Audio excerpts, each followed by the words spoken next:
राजा रघुवंशी की शादी को चंद दिन ही हुए थे। घर में खुशियां थी, प्यार था, भरोसा था, अपनापन था। लेकिन एक चीज राजा को परेशान कर रही थी, वो थी दूरी। दूरी अपनी पत्नी सोनम से। ये दूरी सोनम ने ही बनाई थी।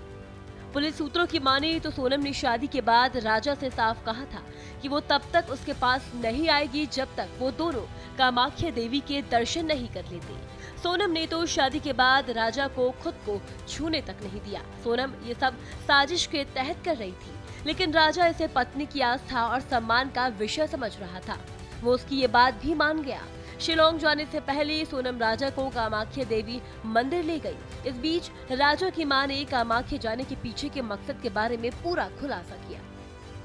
राजा की मां उमा रघुवंशी ने बताया कि बहुत मुमकिन है कि सोनम ने राजा की नरबली दी है। उन्होंने कहा कि शिलोंग जाने से पहले वो राजा को कोलकाता में कामाख्या मंदिर क्यों ले गई। हो सकता है कि वहां तंत्र क्रिया करवाई गई हो। कामाख्या में तंत्र क्रिया होती है। सोनम के मन में नरबली की कामना हो सकती है। उन्होंने कहा कि आखिरी बार जब उनकी सोनम से फोन पर बात हुई थी तो उन्होंने पूछा था कि राजा का फोन चालू क्यों नहीं है। वो लगातार बात को टालती रही। राजा के पिता ने सोनम पर अपनी कुंडली का मंगल दोष मिटाने के लिए पति की हत्या करवाने का आरोप भी लगाया। आपको बता दें, उनके मुताबिक सोनम ने ऐसा इसलिए किया ताकि वो अपने बॉयफ्रेंड राज कुशवाहा से शादी कर सके। वहीं राजा रघुवंशी की मां ने कहा कि सोनम को मंगल दोष था। ऐसे में अगर वो किसी नामांगलिक लड़के से शादी करती तो उसकी मौत हो जाती। उसे राज कुशवाहा से शादी करनी थी, इसलिए उसने राजा से शादी की ताकि उसकी मौत के बाद मांगलिक दोष खत्म हो जाए और फिर वो राज से शादी कर सके।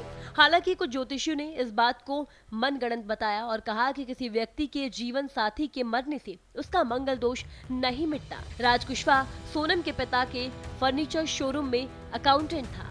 पुलिस के अनुसार वो सोनम के प्रेम में था, प्यार में था और उसी के कहने पर हत्या की पूरी साजिश को अंजाम दिया गया। हालांकि राज की मां और बहन ने मीडिया के सामने आकर दावा किया कि राज और सोनम के बीच सिर्फ मालिक नौकर का रिश्ता था। वही आपको बता दें, राजा रघुवंशी की हत्या के मामले में गिरफ्तार पत्नी सोनम और अन्य आरोपियों से पूछताछ तेज हो गई है। वही पूरे घटनाक्रम को लेकर राजा के भाई विपिन रघुवंशी ने मेघालय पुलिस और प्रशासन से मांग की है कि सोनम और साथ देने वाले लोगों को फांसी की सजा दी जाए। उन्होंने सोनम का केस नहीं लड़ने के लिए भी वकीलों से गुजारिश की है। राजा की मां उमा रघुवंशी ने कहा कि उन लोगों ने हमारे बच्चे के साथ बहुत गलत किया। जब तक इन अपराधियों को सजा नहीं मिलती, राजा को इंसाफ नहीं मिलेगा। फिलहाल इस खबर में इतना ही। इसी तरह की और खबरें देखने के लिए देखते रहिए भारत एक्सप्रेस।